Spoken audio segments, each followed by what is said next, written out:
naging anak ng Diyos.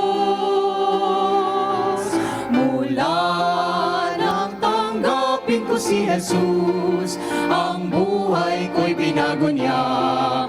O anong aking tuwa, pagkat ang buhay na binago ni Kristo'y may tuwa at galak na di naglalaho dulot ng kanyang mga pangako para sa atin. Lagi mong alalahanin ang pag-ibig niyang alay, ang dulot nito'y galak sa ating buhay.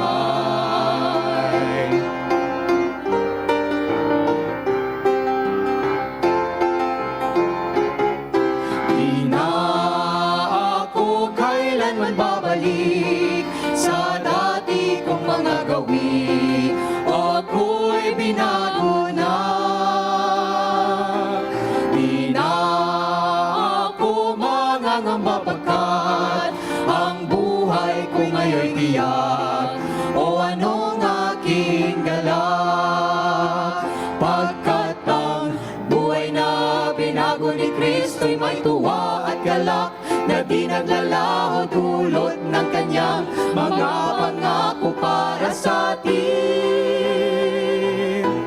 Lagi mong alalahanin ang pag-ibig niyang alay, ang dulot nito'y galak sa ating buhay. Pagkat ang buhay na binago ni Kristo'y may tuwa at galak na di naglalaho dulot ng kanyang mga pangako para sa atin.